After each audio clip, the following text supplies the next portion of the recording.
Senhor, e durante o mês de junho nós trabalharemos no livro de Atos. Nós não vamos fazer versículo por versículo porque não dá, né? E vamos trabalhar algumas passagens de Atos. Será uma visão panorâmica do livro de Atos no mês de junho, pensando na igreja primitiva, aprendendo com a igreja primitiva. Esta é a série do mês de junho. E eu espero que você acompanhe todas as mensagens, eu espero que você esteja comigo aqui, com a gente na reflexão, com a sua Bíblia aberta. Eu espero que você leia o livro de Atos, eu até desafio você a fazer isso, leia o livro de Atos ao longo do mês de junho, faça uma leitura atenciosa do livro de Atos, pensando nas coisas que a gente vai estar trabalhando ao longo deste mês, pensando na nossa igreja, à luz da igreja primitiva. Quando eu falar igreja primitiva, eu não estou dizendo primitivo no sentido ruim, no sentido de falar que é retrógrado, que é primitivo, que é arcaico, não é isso não. Primitivo no sentido de ser do primeiro século, a igreja recém-nascida, as primeiras igrejas ali no livro de Atos e que tanto inspiram as nossas vidas. E quando a gente quer aprender lições das igrejas primitivas, nós queremos fazer isso para aplicar a nossa vida hoje, para aplicar a nossa realidade, da nossa igreja, da nossa família, da nossa postura individual como igreja. E temos muito que aprender, porque a igreja do primeiro século, chamamos aqui de igreja primitiva, ela era uma igreja fantástica, A primeira mensagem, que é a mensagem de hoje, eu quero me basear em Atos 1:8. Atos 1:8, que é um texto-chave da interpretação do livro de Atos. A gente vai voltar sempre a Atos 1:8. Não dá para estudar Atos e deixar Atos 1:8 de fora. Atos 1:8 é a chave hermenêutica para a gente entender e aplicar corretamente a mensagem de Atos para os nossos corações. Atos 1:8 diz assim: recebereis poder quando o Espírito Santo descer sobre vós, e sereis minhas testemunhas, tanto em Jerusalém, como em toda a Judéia e Samaria e até aos confins da terra. Meus irmãos, preste atenção aqui. Eu quero falar hoje sobre os desafios da igreja primitiva, comparando os deles com a gente. O Senhor Jesus fez uma obra extraordinária. Deus se faz homem, Deus se fez homem, Deus encarnou naquela criança, naquele bebezinho que nasceu em Belém. Veja que sacrifício enorme, que renúncia enorme, que preço altíssimo que o Senhor Jesus pagou. Às vezes a gente diz que a salvação é de graça. Irmãos, a salvação é de graça para nós, mas ela custou caro para Jesus. Deixar o céu, deixar a glória, esvaziar-se, humilhar-se, vir a este mundo, viver aqui, sujeito a sofrimento, a fome, a sede, a dor, sendo levado à morte, sendo traído, sendo crucificado. E depois de morto, o corpo de Cristo Jesus, o corpo humano sepultado, para no terceiro dia ressuscitar. E Jesus fez tudo isso para a nossa salvação. Todo aquele sacrifício enorme, aquele altíssimo preço que o Senhor Jesus pagou por nós na cruz.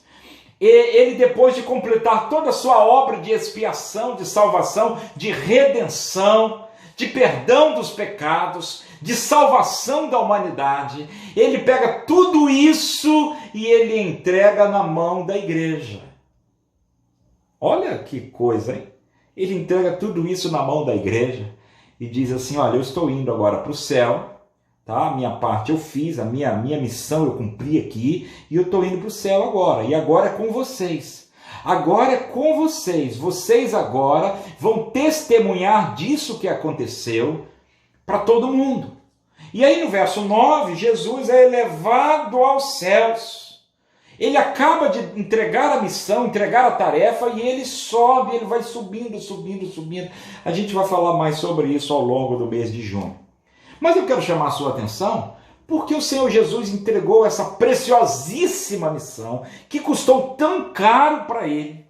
A salvação da humanidade, presta atenção no peso, na importância, o destino da humanidade, o Senhor Jesus entrega à igreja, para que a igreja levasse essa mensagem, esse testemunho adiante. E onde?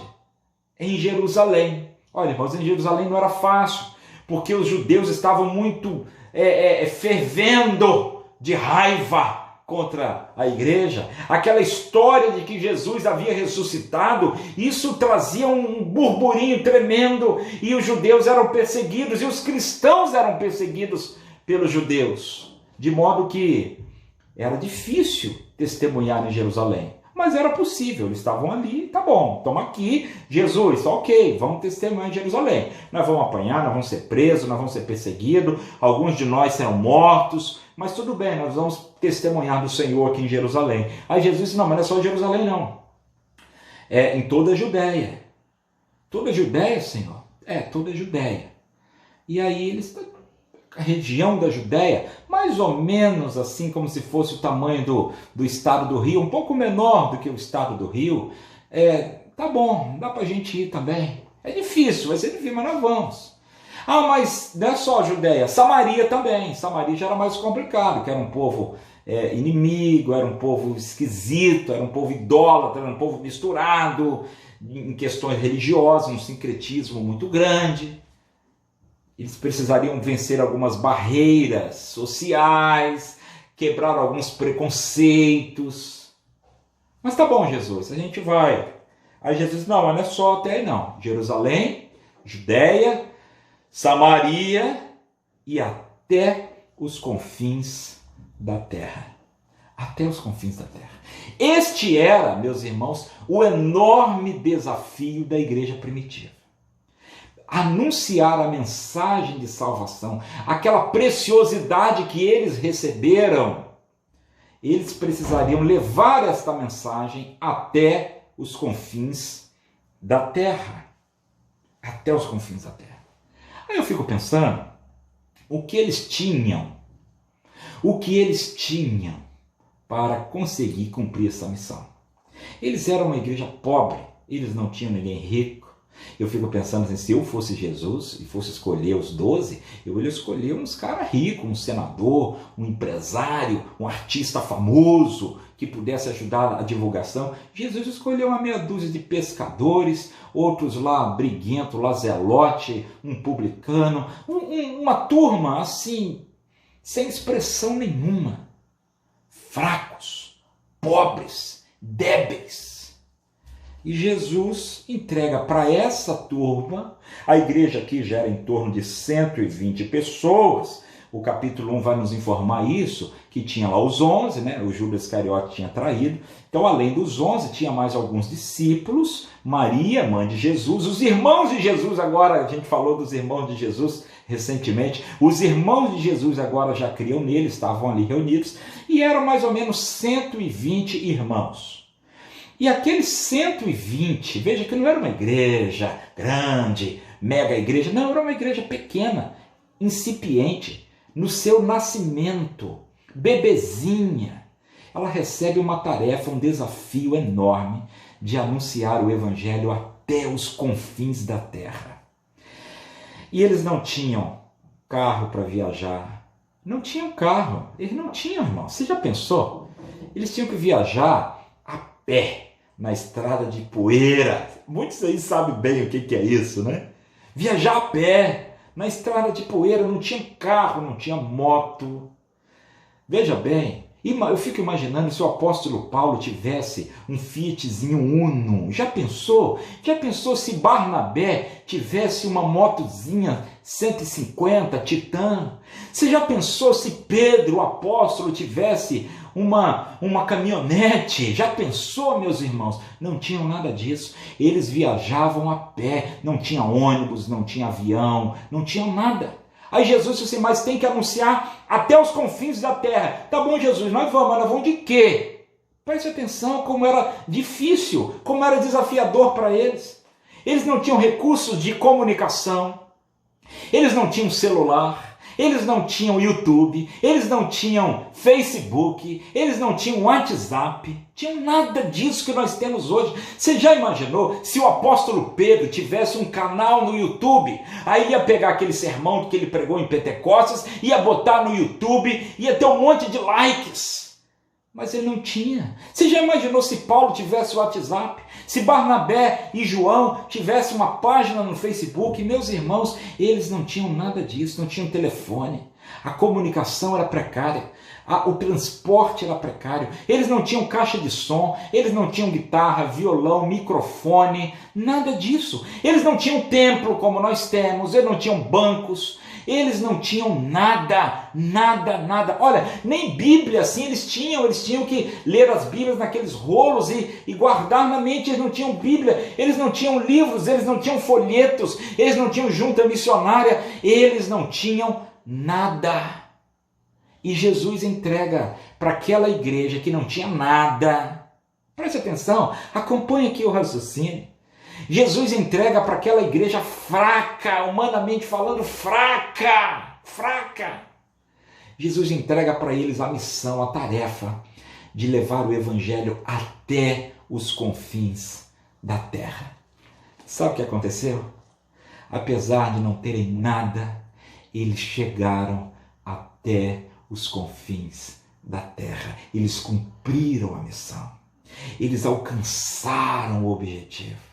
Se nós estamos aqui hoje, 2000 anos depois, é porque aqueles 120 irmãos daquela igreja tão fraquinha, tão incipiente, aqueles irmãos foram fiéis no cumprimento da sua tarefa, no seu objetivo, no seu desafio missionário. Eles cumpriram à risca a palavra de Jesus e testemunharam em Jerusalém, na Judeia, Samaria e até os confins da terra.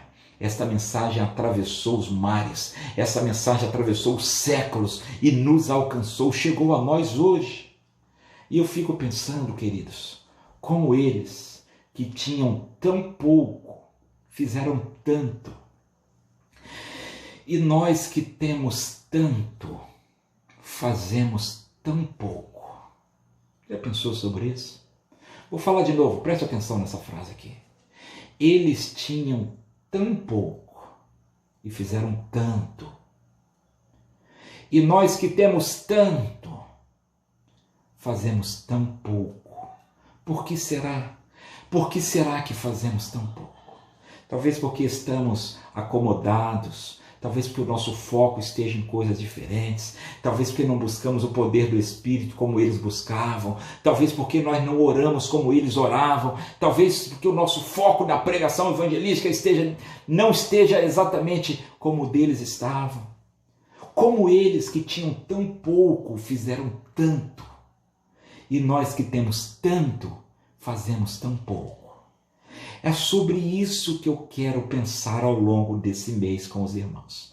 O que é que eles tinham que talvez a gente tenha perdido? O que é que nós podemos aprender com eles para imitá-los hoje? De modo que a nossa igreja, a Igreja Batista da Tabua, seja uma igreja pujante, missionária, relevante, ganhadora de almas, que impacta a Tabua, que impacta Barro Branco, Penedo, São Fidélis, Italva, Cardoso Moreira, Rio das Ostras, o estado do Rio, o Brasil inteiro, a Amazônia, o Sul, o Sertão, o mundo. De que maneira nós como igreja, eu e você, aí a gente pode apresentar aqui um monte de desculpas, um monte de justificativa. Ah, pastor, mas eu estou velho. Ah, mas eu estou gordo. Ah, mas eu estou careca. Ah, mas a minha pressão é alta. Ah, mas eu estou com a unha encravada. Ah, mas meu joelho dói. Ah, mas eu não tenho dinheiro. Ah, mas eu não tenho estudo. Presta atenção. Eles não tinham nada. Eles não tinham dinheiro, eles não tinham estudo, eles não tinham nada. E tinha dificuldade de saúde. É claro, você acha que naquele tempo a saúde era melhor do que hoje? Claro que eles tinham dificuldades.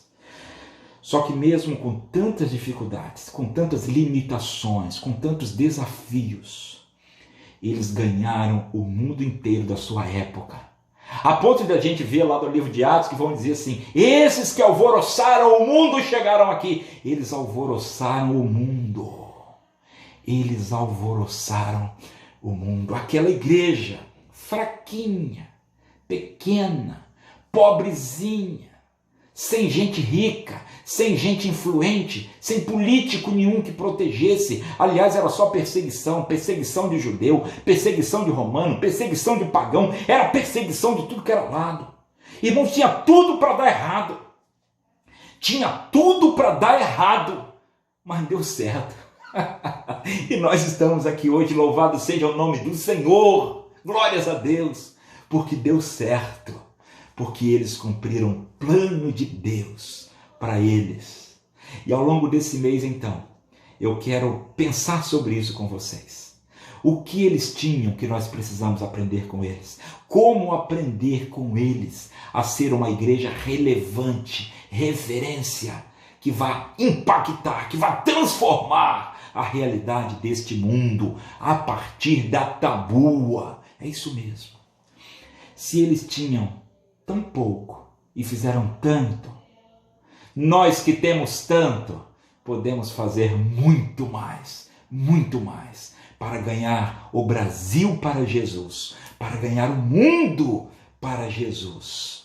E é esta a nossa oração, é este o nosso sonho, é este o nosso propósito. A Igreja Batista da Tabua, um lugar de comunhão, crescimento e adoração, aprendendo com a igreja primitiva no livro de Atos, a ser relevante, impactante, forte, operosa neste tempo em que nós estamos vivendo. Aceita o desafio? Vamos estudar juntos o livro de Atos. Mas não é apenas para ficar na lição do passado, é para pensar hoje: Senhor, o que o Senhor quer de mim? A cada mensagem, a cada leitura, a cada versículo, a gente pensar assim: Senhor, o que isso é para mim? Como eu preciso fazer? Eu quero ter esta paixão, eu quero ter esta plenitude do Espírito, eu quero ter este vigor, eu quero ter essa esperança. Eu quero ser uma igreja que transforma o mundo. Que Deus nos abençoe, que Deus nos ajude a ser essa igreja que Ele, o Senhor, deseja que sejamos. Um grande abraço, que Deus nos abençoe em nome do Senhor Jesus. Amém.